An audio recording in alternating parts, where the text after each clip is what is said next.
What's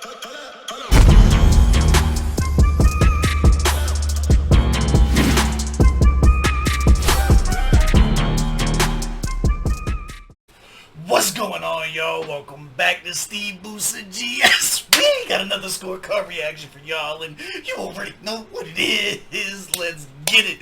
Please excuse my frame of motion. I got a pinched nerve. I can't move around that much. We about to hop into this. This is actually Norad's first solo song on the channel, so this is our first time taking a look at him. And not only that, but the request is coming from the GS gang member out in South Africa, which is super dope when we start getting the crossover. This is what it's all about. You know what I'm saying? You start getting artist love from other countries, and the requests start coming in from left and right. We build up fan bases. Let's go! I'm excited for this. Do me a favor. Run the gauntlet, hit the like button, hit the subscribe button, little bell notification guy. I will say, I don't want to do this. Ever since my dad died, I've avoided any type of track that has death, grave, sadness, anything like that. So hopefully this is one that doesn't fucking destroy me and catch me crying in 4K. But let's break it down. Let's see if it's dope.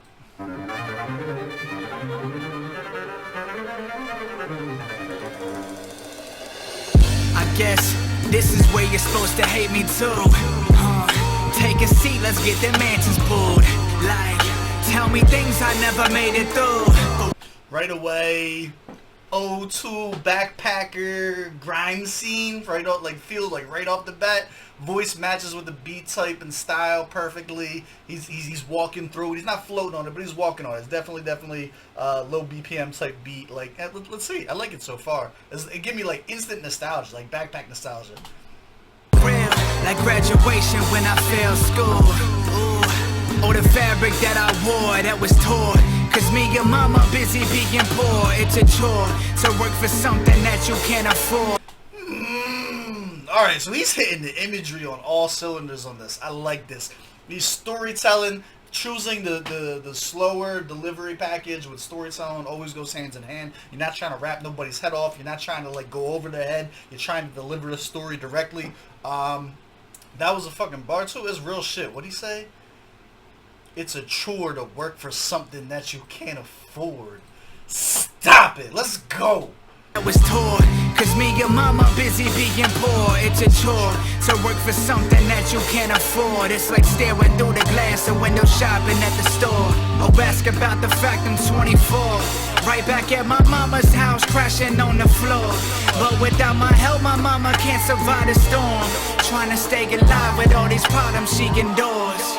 Yo, if you're talking about making a relatable storytelling track and keeping shit real, this is about as real as it gets. This is super fucking clean too. So many people are gonna be able to relate to that. Like, you immediately, he did the switch and bait. You think, oh, what a loser, living at your mom at 24 years old, blah blah blah. Had to go back home. When that's not really the case. A lot of times people move back not because they're not making it, but because they need to support their family, they need to support their parents and shit like that. This is a very very real scenario, and he's delivering it in a way that's like very authentic. I like this a lot. I think this is a much better. I'm trying to remember correctly on the last one. I think the last time we heard him, he was featured on a Duran John, or it was a collaborative project they did together.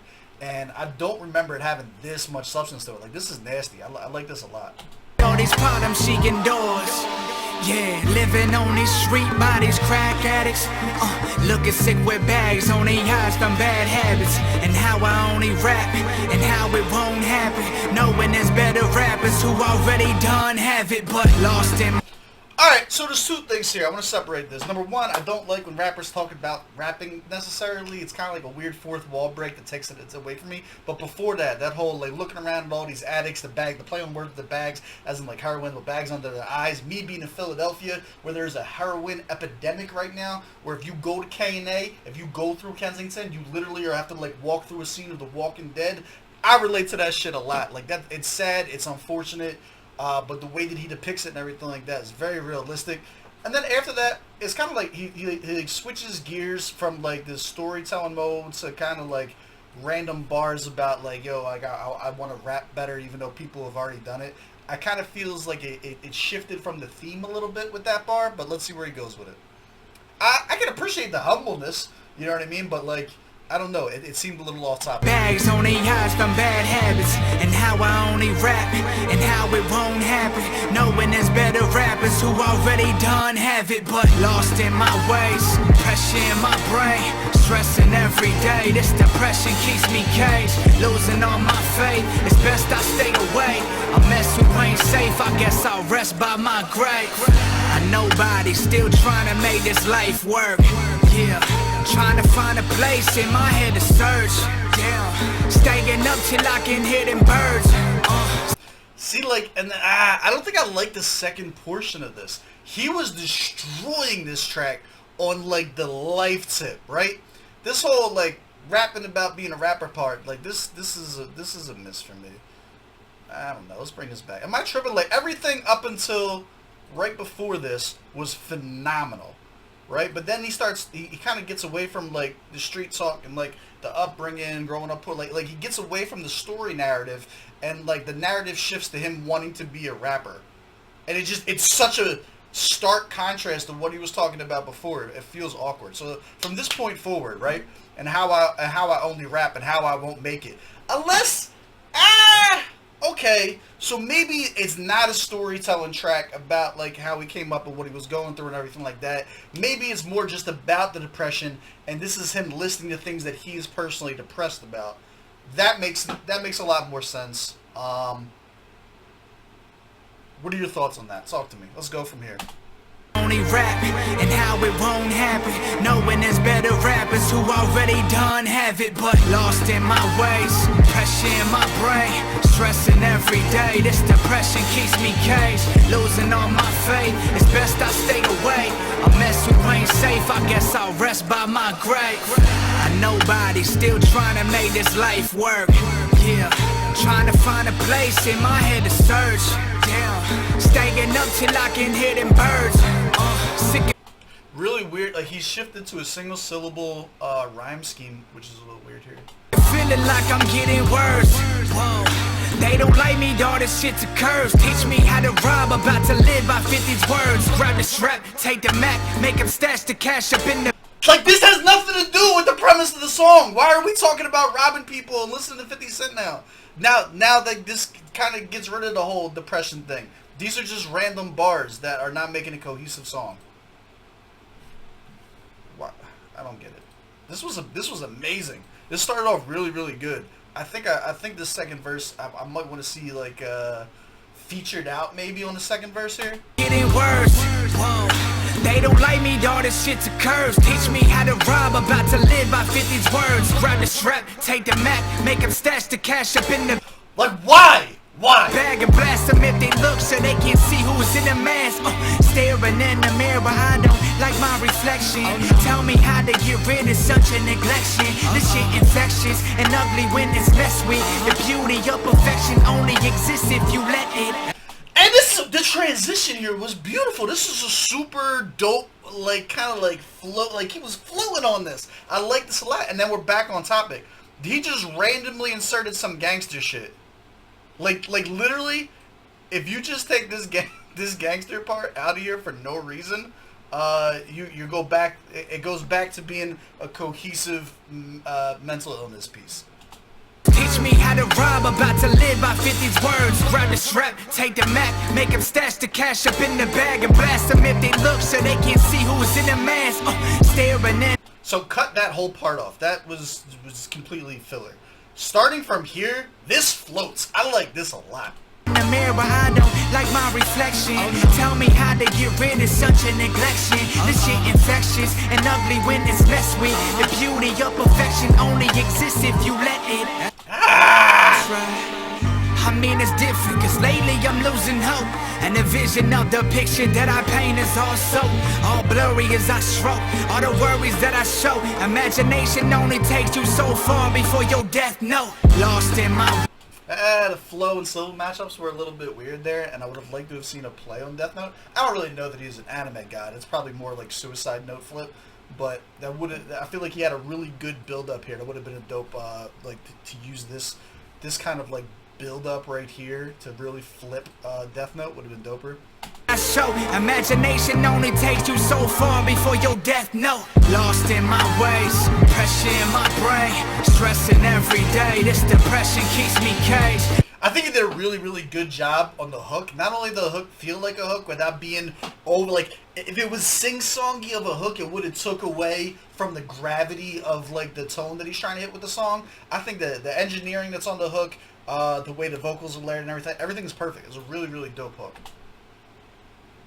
It's best I stay away. A mess who ain't safe, I guess I'll rest by my grave. I guess I'll rest by my grave. Yeah, cause that's the only thing I got left for me. Listen to that down, the fucking this beat's nasty. I like that. Rest by my grave. Yeah, cause that's the only thing I got left for me, man. Ain't nobody give a fuck about you, homie. Gotta do what you gotta do, man. Stick to you, stay true to you. 40 plus seconds of talking at the end of the track is probably not necessary. Know what I'm saying? Fuck everybody else.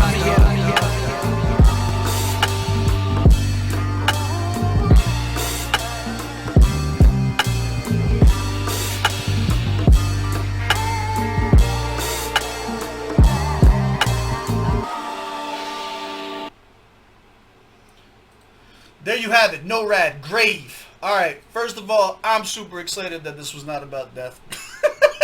Just my own personal bias. Alright, let's go. Let's get Smo. Let's break it down. Let's see how much we liked it. We are brand new to Norad, so if you guys are new here, in order for me to be a fan of you on this channel, you got to catch at least 3. A lot of positive, a lot of negative to talk about on this one, but overall, I'm going to give them a hit. I'm going to give them 1 for 1 on the channel. Target audience for this? Yeah, I think I am. I think I'm talking about it. It's proper setting. It's definitely more darkroom music, right? There's definitely more darkroom music than anything else. Bars or lyrics. Honestly, you take out that 1 4-bar stanza out of it, and this would have scored way, way higher as far as bars and lyrics. I'm going to give it a 21, just above and beyond what I thought he could do, just based on what I've seen from him last time. But like, if you take that 4-bar stanza, this joint probably at least a 23 out of 25, at least. Maybe put like 1 or 2 really big haymakers in the second verse, just because the second verse felt light compared to the first. And you got something real special on this one. I like the vibe of the song a lot. The delivery. He hits 3 major ones, and I think they all worked. I didn't really hear any delivery from him that I didn't like. And the one kind of floaty part at the end of the second verse was super dope. I'll give it a 23 out of 25. Beat selection for what it was, I think it was perfect. 15 out of 15. Sound quality, your mixing, the mixing and everything on this was actually super dope. 15 out of 15. Nothing I would take points away for. Effectiveness. Does this make you want to listen to more? If this is the type of the type of quality of writing, then yes. I don't personally listen to the backpacker grime type music anymore. This is definitely more my scene a decade ago, you know what I'm saying? But it takes a certain quality to be able to pull that off, and his writing was really good. So as much as I may not listen to this style of music too often, I still found it effective because it was able to hit nostalgia. He sounded good at it. It didn't sound forced in this style whatsoever. I would give it a solid 8 out of 10. 8 out of 10 on effectiveness, and then I would give it another 8 out of 10 on enjoyability. Give it a cool 90. I'm fine with this. This is a cool 90 out of 100. The things that I complained about, it could be very, very easily fixed. There was nothing super major to maybe like dislike the song or want to turn it off. It was just different points of contention concerning the writing and staying on theme and shit. Overall, 90 out of 100. That's my score. Do you agree? Do you disagree? Let me know down in the comments below. As always, I love y'all. I appreciate y'all. I'll catch y'all in the next one. Let's go.